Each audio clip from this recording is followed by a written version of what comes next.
मैं कमलेश कुमार यादव, समाजवादी पार्टी विशेष आमंत्रित सदस्य, उत्तर प्रदेश समाजवादी पार्टी विधानसभा गोपालपुर 344 का रहने वाला हूं। और दिल्ली से चल करके बड़े भाई लल्लन चौहान जी, जो चौहान समाज के बड़े नेताओं में इनका नाम है, साथ में हमारे भाई डॉक्टर केपी यादव जी हैं, केशव यादव जी जो समाजवादी पार्टी के वरिष्ठ नेता हैं, भाई पुजारी यादव जी। कि 27 में समाजवादी पार्टी पूर्ण बहुमत में आएगी और तो जिस तरीके से भारतीय जनता पार्टी ने उपचुनाव में नंगा नाच किया है और छात्रों, नौजवानों, किसानों को परेशान किया है, हम इसका बदला लेंगे और समाजवादी पार्टी एक अच्छे दिशा में काम करने का काम करेगी।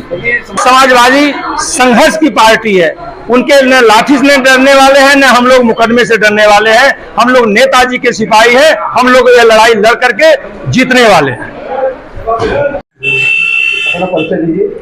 मैं सूरज राजभर, समाजवादी लोहिया वाहिनी फ्रंटल संगठन का जिला अध्यक्ष हूँ। नेताजी का जो व्यक्तित्व था, उन्होंने जो कर दिया वह पूरी दुनिया ने देखा और उन्होंने किसी एक जात, एक धर्म, एक मजहब के लिए नहीं किया, उन्होंने सर्व समाज के लिए किया, सभी जात के लोगों के लिए किया। जब नेताजी रक्षा मंत्री रहे तो उन्होंने किस तरह से सैनिक जब पहले शहीद हो जाते थे तो उनकी बॉडी घर नहीं जाती थी, उनका किस तरह से अंतिम संस्कार किया जाता था, ये सभी लोग जानते हैं। और जब नेताजी रक्षा मंत्री हुए तो उन्होंने घोषणा किया कि 5 लाख रुपए और उनका पार्थिव शरीर उनके घर पहुंचाया जाएगा। और तब से आज तक यह परंपरा मिलिट्री के में चली आ रही है और सभी लोगों के जितने भी शहीद होते हैं मिलिट्री वाले, उनके घर पर जाती है उनकी बॉडी, ताकि सभी लोग देखते हैं, उनके परिवार वाले उनका अंतिम संस्कार कर पाते हैं। और नेताजी ने समाजवाद की अलग जगाया था और उनके बताए हुए रास्ते पर हम लोग बराबर चलते हैं और आगे चलते भी रहेंगे। 27 के चुनाव लड़ेगा, 27 का चुनाव हम लोग बहुत ही मजबूती से चुनाव लड़ेंगे।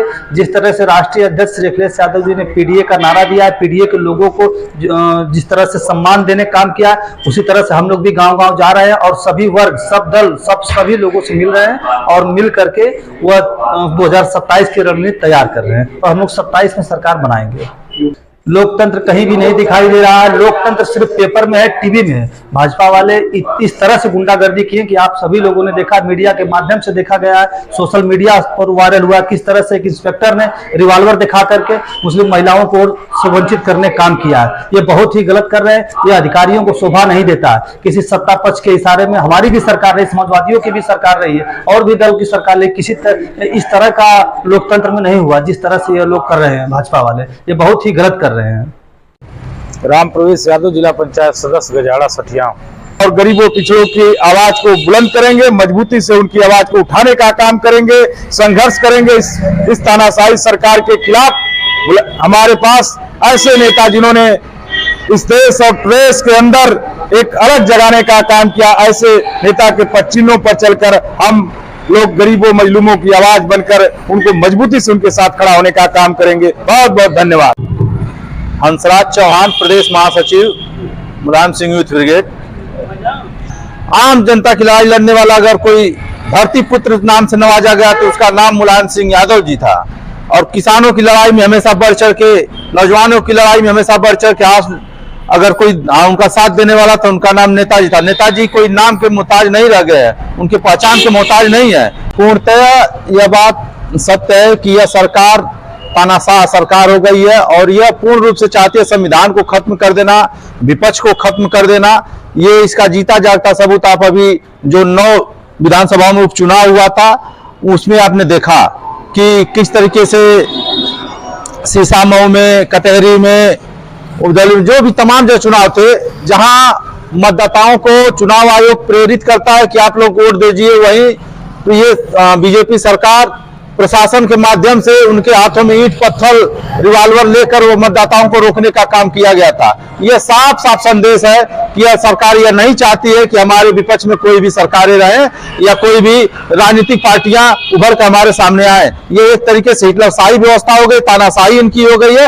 अब यह सरकार को उखाड़ फेंकने के लिए हमारे राष्ट्रीय अध्यक्ष अखिलेश यादव जी ने जो पीडीए का नारा दिया, उससे यह सरकार घबरा चुकी है और इसलिए यह उलझुल बातें, उलझुल भाषा इस तरह के यहाँ के योगी मोदी लोग भाषण में कर रहे हैं और ये जनता इन सब ये सारी बातों को जनता समझ चुकी है और 2027 में इनका मुंहतोड़ जवाब देने के लिए जनता कमर कस चुकी है। हमारा नाम दिवाकर यादव है।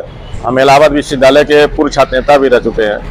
आप जो एक युवा हैं और अखिलेश यादव नेताजी की सियासी विरासत को आगे बढ़ा रहे हैं, क्या कहना? देखिए, ये तो सत्य है, जब तक समाजवाद पूर्ण रूप से देश में लागू नहीं होगा तब तक अंतिम पक्ष पे बैठे हुए जो भी गरीब मजलूम इंसान है उनकी लड़ाई कोई लड़ नहीं पाएगा। पीडीए का देखिए, जो भी हमारे पिछड़े समाज के लोग हैं, जो दलित समाज के लोग हैं, अल्पसंख्यक समाज के हैं और जो अगड़ों में भी पिछड़े लोग हैं, जिस तरह से माननीय राष्ट्रीय अध्यक्ष जी ने एक नारा दिया पीडीए का, उसकी सफलता आप लोगों ने लोकसभा में देखा है और यह सत्य है कि 2027 में पूर्ण रूप से माननीय राष्ट्रीय अध्यक्ष जी सरकार बनेगी। अपना परिचय दीजिए। मैं सूर्यनारायण यादव, प्रदेश सचिव समाजवादी पिछड़ा वर्ग प्रकोष्ठ। क्या कहना? और नेताजी के चिन्हों पर चलकर हम समाजवादी सिपाही उनके विचारों पर चल के हम प्रदेश को खुशहाल बनाने के लिए 2027 में पीडीए की सरकार बनाने के लिए आदरणीय माननीय हम लोग श्री अखिलेश यादव जी के विचारों को आगे बढ़ाएंगे और हम पीडीए की सरकार लाएंगे।